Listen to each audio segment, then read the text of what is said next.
네. 그리고 혹시 송 장관님은 전에 말씀하셨던 거 안 했죠? 여기도 신임입니다, 신임. 네. 한 말씀 하시죠. 새로운 각오로. 예, 대통령님. 저는 그야말로 우리 총리님한테 사실 선수를 좀 뺏겼습니다. 제가 인사말을 하려던 게 뭐였냐면은 저는 연속의 책임을 지겠습니다. 그리고 혁신의 책임도 지겠습니다. 그런데 이것을 소통과 신속과 그런 수단을 통해서 성과를 최대한 내겠습니다. 이야기를 하고 싶었는데 제가 마음에 먹고 있던 걸 총리님이 취임사에서 그대로 쓰셔서 제가 깜짝 놀랐습니다. 그래서 같은 마음으로 우리 정부의 성공을 위해서 그리고 국민들의 삶이 조금 나아지도록 그리고 우리 농업인들의 삶도 조금 더 나아질 수 있도록 제가 할 수 있는 최선의 역량을 발휘하겠습니다. 여기 계신 분들이 많이 협조해 주시면 더욱더 힘을 내서 하겠습니다. 고맙습니다. 네. 어업인, 축산인, 임업인도 잘 챙겨주시기 바랍니다. 네, 다 같은 마음으로 또 새롭게 잘해주시기 바랍니다. 네, 지금 민생회복 소비 쿠폰이 지급돼서 시중에서 사용되고 있는데 이게 일주일 만에 80% 국민들께서 수령을 하셨다고 합니다.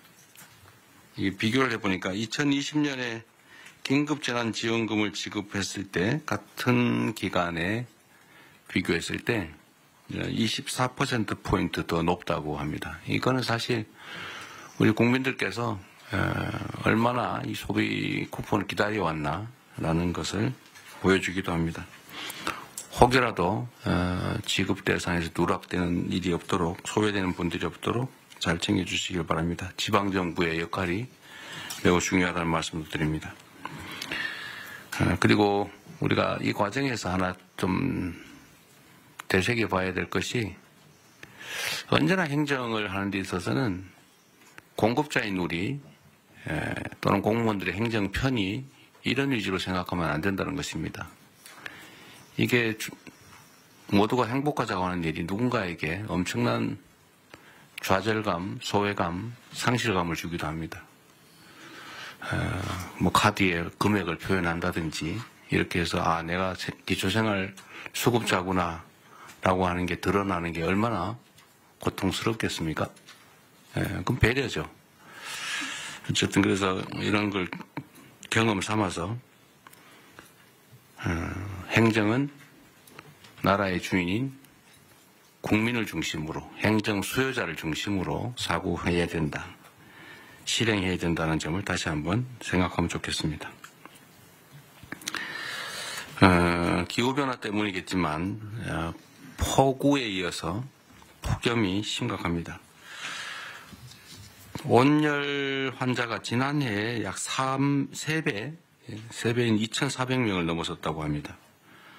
폐사 가축수도 지난해 10배, 100만 마리를 넘어섰다고 합니다. 관련 부처에서 이게 국가적 비상사태다라는 각오를 가지고 가용 인력 예산, 역량을 총동원해서 피해를 최소화해 주시기 바랍니다. 취약계층 지원이나 특히 야외에서 일하는 노동자들에 대한 보호, 추가의 농가 피해 예방, 또 물가 안정을 위해서 최선 다해 주시기를 다시 한번 당부드립니다. 그리고 제가 어제 보니까 포스코 ENC라는 회사에서 올해 들어서 5번째 산재 사망사고가 발생했다고 합니다. 5명이 올해 돌아가셨다 그 말입니다. 일하러 갔다가. 이게 있을 수 있는 일입니까? 살자고 돈 벌자고 간 직장이 전쟁터가 된 거 아닙니까? 어떻게 동일한 사업장에서 올해만 5명이 일하다 죽을 수 있습니까? 며칠 전에도 보니까 무슨 상수도 공사하는데 맨홀을 들어갔다가 또 2명인가가 질식 사망했다고 합니다. 그 이전에 며칠 전에 또 보니까 무슨 무슨 큰 통에 그걸 수리하러 들어갔다가 또 질식 사망했다고 해요. 뭔가 폐쇄된 공간에 일을 하러 들어가면 질식 사망하는 사고가 많다는 건 국민적 상식인데 어떻게 그걸 보호장구 없이 일을 하게 합니까? 사람이 누군가를 위해서 어떤 사업자를 위해서 일을 하다 죽는 것 그에 대한 감각이 없는 건지 사람 목숨으로 여기지 않고 무슨 작업 도구로 여기는 게 아닌가 그런 생각이 들 때가 있습니다. 나와 내 가족이 귀한 것처럼 일하는 그 노동자들도 누군가의 가장이고 누군가의 가족이고 누군가의 남편이고 누군가의 아내이고 그렇습니다. 똑같은 장소에서 똑같은 사고가 발생하는 것은 똑같은 방식으로 특히 사망하는 것은 충분히 예상할 수 있는 일인데 이 예상할 수 있는 일들을 방어하지 않고 사고가 나는 것은 결국 죽음을 용인하는 거죠.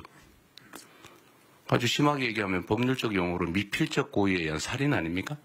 죽어도 할 수 없다.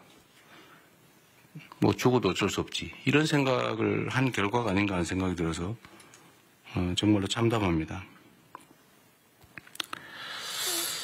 SPC가 8시간 이상의 야간 장시간 노동을 없애기로 했다고 합니다. 늦었기는 하지만 다행인데 말씀을 하셨으니 꼭 지키기 바랍니다. 전에도 뭐 1,000억을 들여서 동일사고 발생하지 않게 조치하겠다고 했는데 그걸 과연 했는지 제가 확인해 보라고 했지만 이번에는 신속하게 꼭 지켜주시기를 부탁드립니다. 그런 얘기가 있죠. 사람은 기계가 아니다. 노동자도 사람이죠. 12시간씩 밤에 그것도 주야 막교대로 이어서 뭐 일한다는 게 쉽지 않습니다. 어쨌든 이런 후진적인 산재를 영구적으로 추방해야 합니다. 연간 1,000명에 가까운 사람들이 일하다 죽는다고 하는 게 이게 있을 수 없는 일이죠. 대한민국이 명색이 10대 경제강국에 5대 군사강국, 문화강국이라고 불립니다. 그리고 세계 최고를 자랑하는 민주주의 국가죠. 일하다 죽는 일이 최소화될 수 있기를 바랍니다. 안전이라고 하는 것은 당연히 해야 될 의무지 이걸 비용으로 생각해서 아껴야 되겠다 이렇게 생각하면 안 되죠. 돈보다 생명이 귀중하다는 생각을 모든 사회 영역에서 우리 모두가 다시 한번 되새겨보면 좋겠습니다. 뭐 물론 이럴 때는 여러 가지 원인들이 있죠. 원청, 하청 관계. 공사 현장에 가보면 하청을 한 번만 하는 게 아니고 하청의 하청, 하청의 하청의 하청, 하청의 하청의 하청의 하청. 그래서 4번, 5번씩 하청이 되면서 원 도급 금액의 절반 정도로 실제 공사가 이루어지니까 안전시설이나 안전조치를 할 수가 없어요. 이게 법으로 금지된 건데 방치되어 있지 않습니까? 포스코 ENC 같은 데서 1년에 5명씩 이렇게 산재 사망사고가 나는 것도 아마 그런 거와 조금은 관련이 있지 않을까 그런 생각이 듭니다. 한번 가봐야 되지 않을까 싶은 생각이 들고요. 이 산재사고, 특히 사망사고에 대해서는 좀 오늘은 우리 국무회의에 의제로 미리 제가 고지를 해드렸는데 이게 어느 한 부처만 노력해서 될 일이 아닙니다. 각 부처가 준비한 게 있으니까 공개적으로 요거는 한번 안건 논의 전에 토론을 한번 했으면 싶어요. 준비하신 게 있으니까 지금부터 시작을 하면 좋겠습니다. 어쨌든 이런 노력을 기반으로 올해가 산재 사망 근절 원년이 될 수 있으면 좋겠습니다. 좀 그래프가 사망이 계속 유지되거나 늘어나는데 꺾이는 그 원년이 되었으면 좋겠다는 생각을 가지고 오늘 토론을 한번 시작해 보도록 하겠습니다. 제가